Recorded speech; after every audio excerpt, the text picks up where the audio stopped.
Bem-vindos ao JKCast, o podcast de economia, finanças e investimentos, com José Cobori. Sejam todos muito bem-vindos a mais um episódio do JKCast.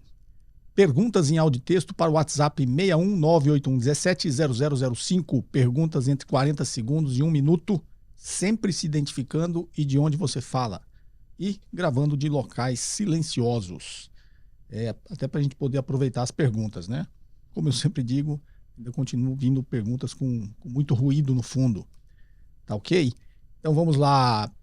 Antes que eu me esqueça, sempre a equipe me lembra, nessa segunda, dia 19, às 8 horas, eu vou fazer uma live para a gente falar sobre a imersão em fusões e aquisições e valuation, que vai ocorrer agora dia 7, 8, 9 e 10 de setembro. Quinta, sexta, sábado e domingo. Quinta, sexta e sábado, o dia todo, domingo, até o horário do almoço, né? Então, a gente vai ter um tempo extra no domingo para poder trocar experiências, né?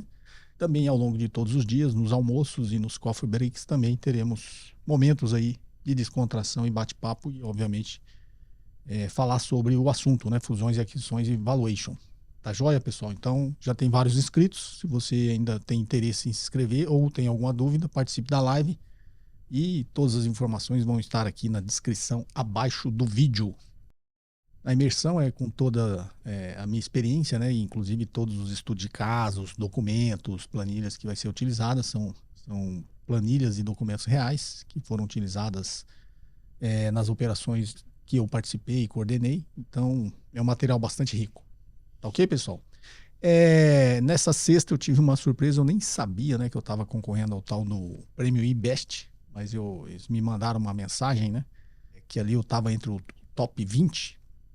Eu não sei como foi selecionado, mas depois eu dei uma lida no regulamento. Me parece que nessa primeira seleção tem votações, eu nem sabia, né? Tem pessoas que votam para quem eles acham, né, que deveriam estar aí nesse ranking.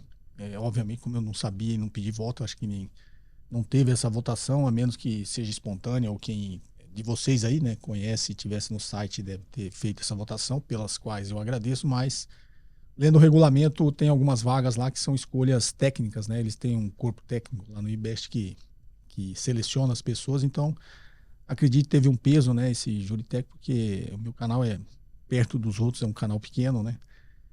Talvez seja essa seleção pelos critérios técnicos aí, pelo conteúdo, pelo qual eu fico bastante satisfeito também. Assim como vocês que me seguem, né, sempre diz que vocês gostam muito do conteúdo, deve ter agradado ali o júri técnico também. E aí parece que vai fazer uma nova seleção aí, também os algoritmos do IBEST que vai pegar desses 20, né, que eles escolheram e vai escolher os top 10, e aí parece só depois do top 10 que vai abrir para votação, né? Então nesse momento, se eu continuar lá no top 10, aí vale a pena vocês votarem, né? Mas para sair do top 20 para o top 10 é um algoritmo deles que olha engajamento, olha um monte de coisa e por esse critério também eu acho que eu não devo passar, né? Porque o meu canal, como eu disse, é pequeno, eu não fico fazendo essa pressão, pedindo inscrição, pedindo like, né? Pedindo um monte de coisa ao longo do vídeo. Então, não sei se serei selecionado, mas se for, espero que vocês votem em mim quando eu estiver lá no top 10. Tá ok, pessoal? Sem mais delongas, hoje eu selecionei aqui uma pergunta. Como eu disse, tem muitos assuntos, né, repetidos. Tem assuntos que talvez quem esteja chegando agora no canal não saiba, né? Pedindo dica, pedindo recomendações, pedindo para avaliações. E para vocês que me seguem, sabem que eu não faço isso não porque eu não quero, porque eu acho que não é o meu papel e você acaba influenciando as pessoas a fazer quando você começa a fazer esse tipo de avaliação, de dica, de recomendação.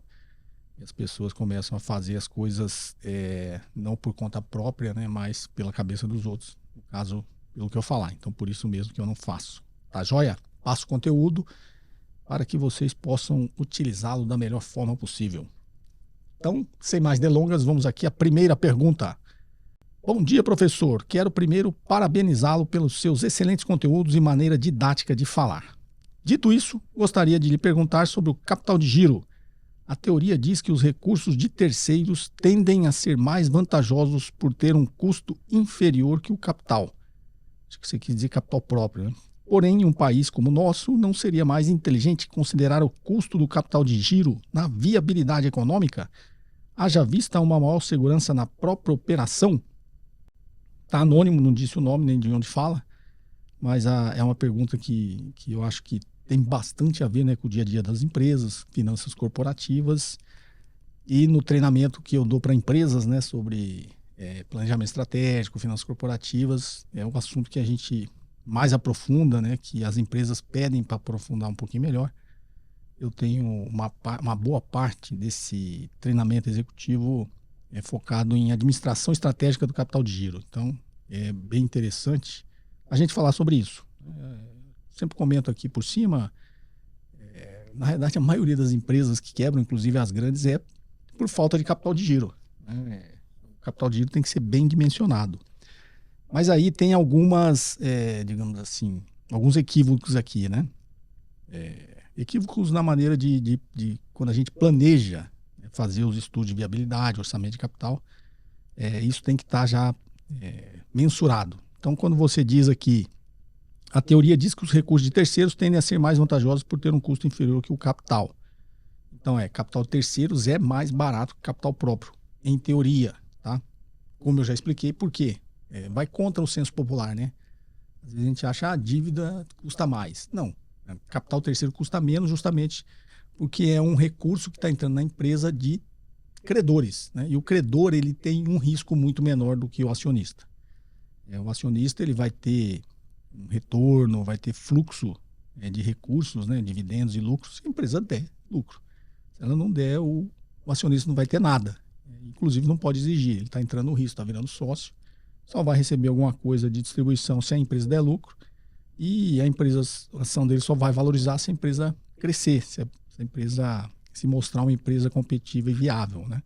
Então, no limite, você compra uma ação, você pode não ter nunca distribuição de lucro, pode ter um fluxo de caixa negativo, né? Porque se a empresa começar a dar prejuízo constantemente, periodicamente, esses prejuízos começam a se acumular, a empresa pode fazer uma chamada de capital e você tem que colocar mais dinheiro, né? Então, você pode ter um fluxo negativo. E a empresa, no limite, pode quebrar e você perder tudo. Então, ser acionista é muito mais caro do que ser credor, muito mais arriscado, né? E, por isso, o acionista tem que exigir um retorno maior do que o credor exige, né? O credor cobra a sua taxa de juros e é um retorno menor do que o acionista exige da empresa. Imagine, eu só viro sócio da empresa porque eu quero um retorno de 20%. O credor pode emprestar para a empresa a 10%. Por quê? Porque tem um contrato de empréstimo, tem garantias, tem um fluxo garantido, desconsiderando a inadimplência, mas todo mês a empresa vai ter que pagar, tem um fluxo. Então, por isso o capital terceiros é mais barato que o capital próprio, em teoria. Mas como eu disse, no mundo real, as empresas acabam se enrolando, né, se alavancando demais e acabam quebrando, né, começa a tentar pedalar. As pequenas, principalmente, as médias e as grandes também têm várias situações em que ela se enrola aí na necessidade de capital de giro. E aí, quando ela começa a tomar esse capital de giro no sistema financeiro a curto prazo, que é um capital ali que ele tem que respirar naquele mês, né? Só que isso vai se enrolando, ele não consegue sair daquilo. E aí ele acaba tendo que tomar esse financiamento de curto prazo e isso é muito mais caro, né? Então, quando você anualiza essa taxa, ela é muito mais cara do que o capital próprio, que o retorno no capital próprio, porque a empresa se enrolou, não se planejou, tá? Mas o que diz a teoria e, na realidade, as empresas, o que as empresas são organizadas fazem, né? Tem uma coisa que a gente chama de planejamento orçamentário, né? Eu dei muito tempo aula de planejamento orçamentário no MBA de Finanças do IBMEC. Hoje chama orçamento empresarial, né? Você não vai mais escutar esse planejamento orçamentário. Essa disciplina chama orçamento empresarial. Inclusive, os livros, né, desse assunto são livros de orçamento empresarial, que é o planejamento orçamentário. Então, as empresas organizadas, elas começam isso geralmente no mês de julho, a fazer o orçamento do ano que vem. Então, ela começa no mês de julho, imagine que seja agora, a gente está em junho, julho a gente já começa a fazer o planejamento orçamentário, o orçamento empresarial para o ano 2024. Então, a empresa faz isso sempre com antecedência. E o que é o orçamento empresarial? Quando você olha para um balanço patrimonial, ele tem várias formas de você ver, né? Direitos e obrigações, né? Sob o ponto de vista das finanças, fontes de recursos que estão aqui no passivo e no patrimônio líquido e aplicação de recursos que estão no ativo. E quando você está falando de orçamento empresarial, quando você olha para o ativo de um balanço, aquilo é orçamento de capital, você está olhando para o ativo, e quando você olha para o passivo, está estrutura de capital. É outra forma de ver quando você está fazendo orçamento empresarial. Do lado ativo, orçamento de capital, do lado passivo, estrutura de capital. Tá? Então, quando você está fazendo esse planejamento, o que você está fazendo? Você está olhando para o ativo, o que seria a empresa no ano que vem. Então, você começa a planejar agora em julho e fala, bom, eu vou crescer X de vendas, né? Eu tenho esse projeto para tocar no ano que vem de crescimento, tem esse novo projeto aqui que eu estou investindo, sei lá, criando, né, um novo negócio dentro da empresa, ou eu estou ampliando o negócio nesse projeto aqui, eu tenho que comprar outros bens de capital. Então, isso tudo é feito com antecedência. E aí, quando esse orçamento de capital está pronto, ele tem que olhar qual que é a necessidade que ele tem de capital para tocar esse orçamento. Ele chama orçamento de capital e estrutura de capital. Quando ele faz todas essas contas, ele fala, bom, eu vou precisar me financiar em 500 bilhões. 500 bilhões é muito. 500 milhões. Aí ele fala, bom, 500 milhões, né, a minha estrutura de capital, aí entra as teorias de estrutura de capital, que é tentar chegar à estrutura ótima de capital, que no mundo real eu tenho as minhas críticas, quem escuta, né, eu falar sobre isso, as minhas palestras, eu sempre falo que talvez você estar na estrutura ótima de capital não seja uma boa ideia, mas, em teoria, a estrutura ótima de capital é aquela em que o seu custo médio ponderado de capital ou o seu custo de capital da empresa vai ser o menor possível. Então, se você tem, como eu dei o exemplo, né? Se o capital próprio custa 20, o capital de terceiros custa 10, em teoria, sempre que você injetar capital de terceiros e combinando, né, capital terceiro com capital próprio, a tendência é que o custo médio ponderado de capital vai caindo, né, até um determinado ponto que ele volta a subir. Para quem já fez os meus cursos ou escutou alguma vez eu falando isso no podcast ou nas minhas palestras, eu explico o porquê. Mas, em teoria, vai ter um ponto ali que ele vai ser a estrutura ótima de capital. E ele chegou ali no ponto mínimo. Então, vai ser algo abaixo de 20. Né? Você tem 100% de capital próprio, era 20. Quando você começa a injetar capital terceiros a 10, você vai fazendo o cálculo do custo médio. Esse 20 vai caindo e vai chegar num ponto ali em que ele vai ser bem menor. Por que você faz isso? O capital fica mais barato, o custo de capital da empresa. Quando você vai fazer o valor da empresa, ela vale muito mais. Porque o custo de capital está lá no denominador, como em qualquer ativo financeiro, que eu sempre explico aqui a precificação dos ativos, você vai trazer tudo a valor presente por um custo menor, o valor da empresa vai ser muito maior. Então, isso é o que a gente chama de maximização do valor da empresa pela estrutura ótima de capital. Tá? Você vai ver na literatura, nos livros falando sobre isso. Então, essa é a lógica, né? Você injetar capital terceiros.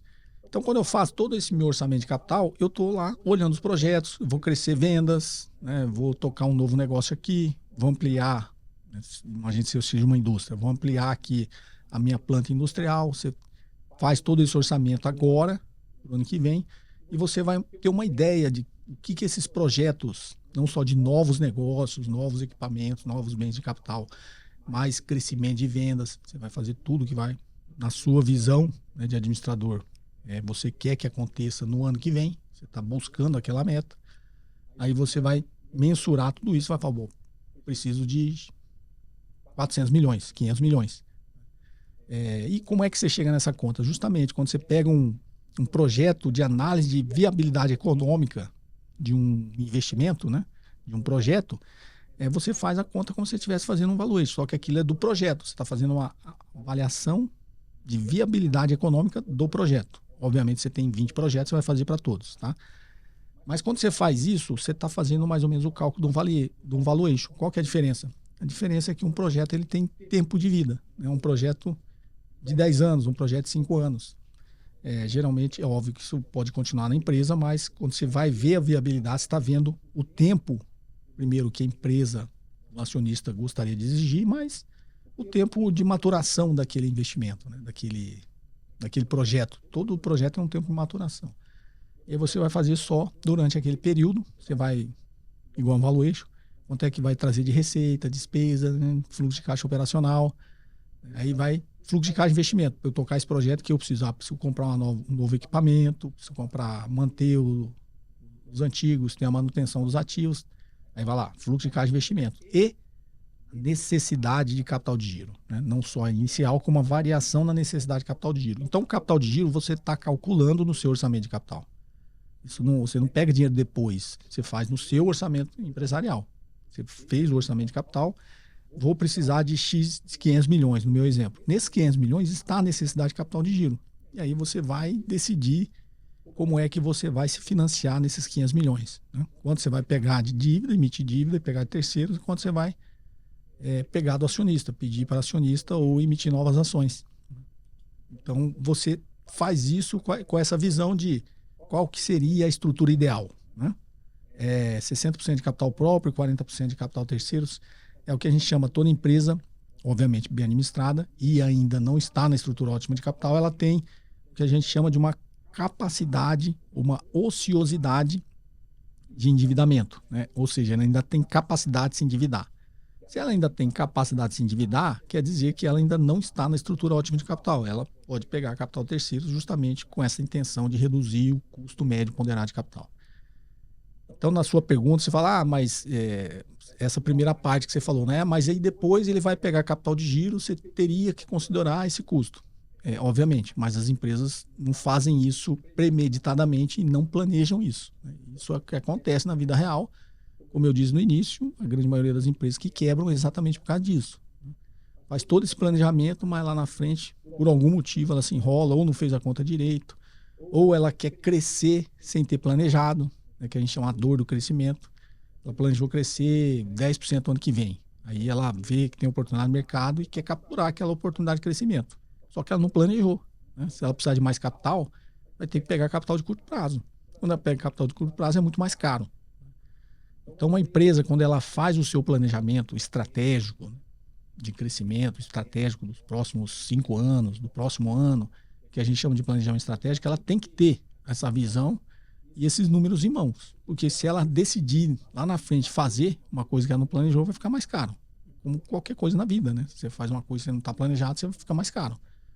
Vou planejar viajar, fazer uma viagem para o exterior daqui 2 anos. É muito mais barato se planejar agora.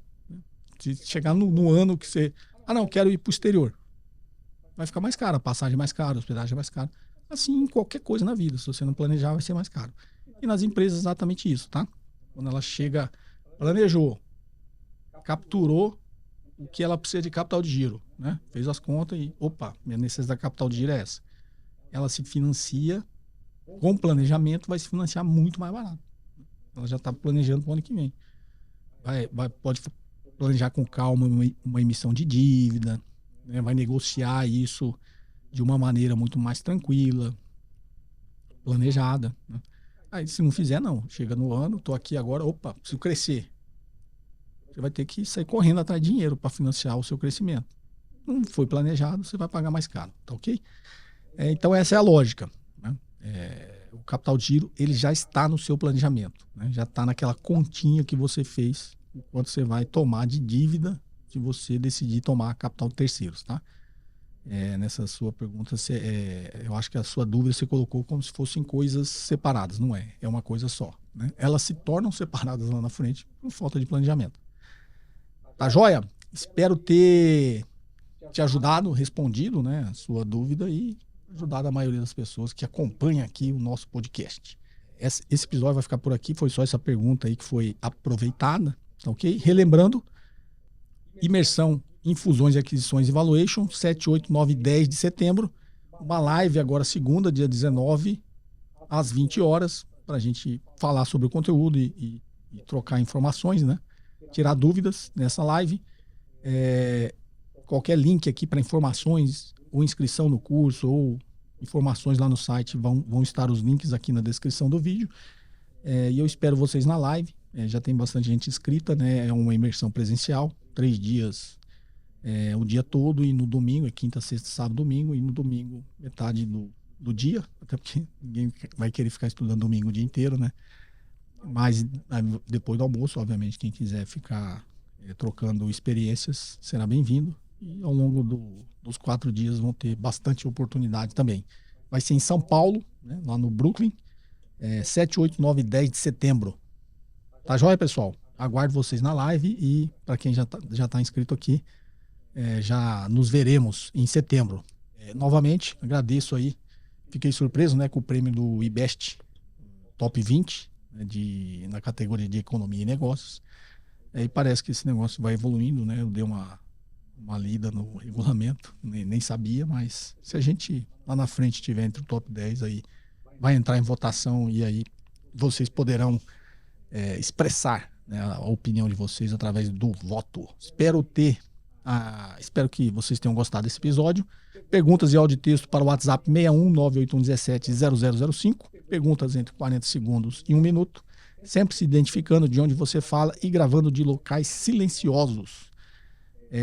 Agradeço mais uma vez por esse episódio. Um forte abraço e até o próximo.